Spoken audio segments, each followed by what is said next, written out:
Emily Damari, a British-Israeli citizen, endured a harrowing ordeal beginning on October 7, 2023, when she was taken hostage by Hamas.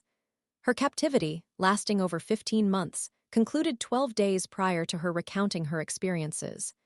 This harrowing narrative, shared with UK Labour leader Keir Starmer during a Friday meeting, details a brutal reality of captivity and the denial of basic human rights.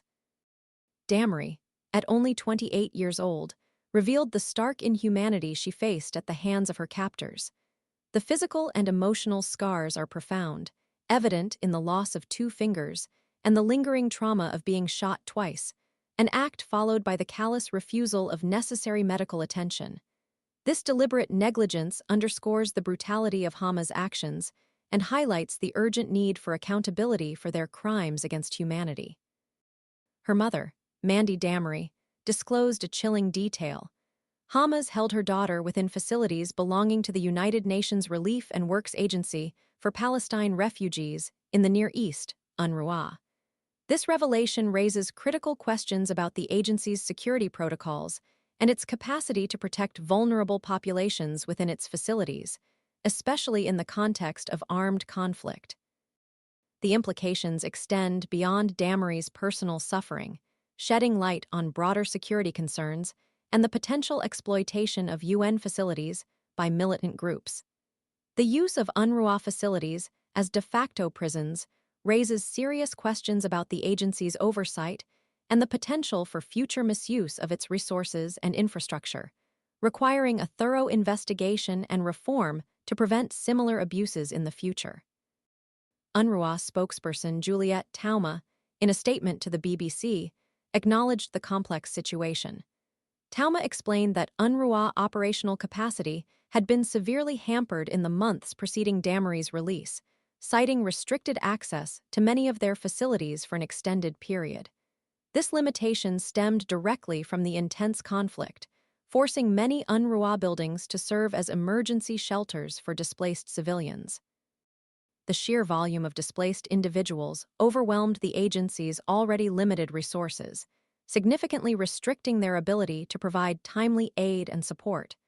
Tauma emphasized that the agency, despite its constraints, had managed to deliver approximately 60% of the food aid reaching Gaza since the war's commencement.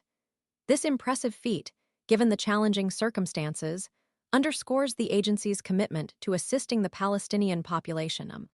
However, the limitations highlight the crucial need for increased international support and funding to bolster UNRWA operations and ensure they can effectively meet the urgent humanitarian needs in Gaza.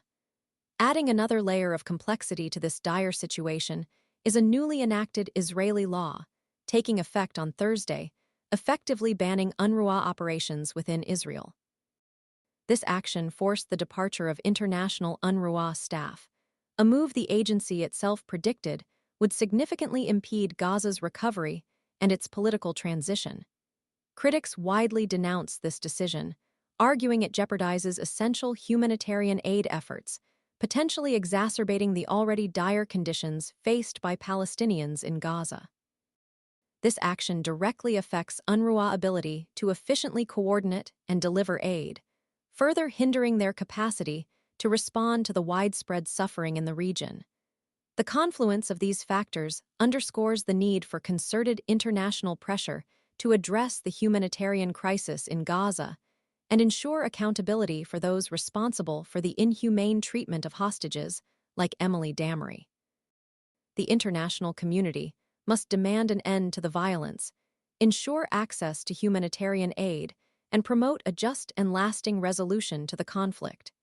The impact extends beyond the immediate crisis, highlighting the urgent need for long-term solutions that prioritize the protection of civilians and respect for international humanitarian law.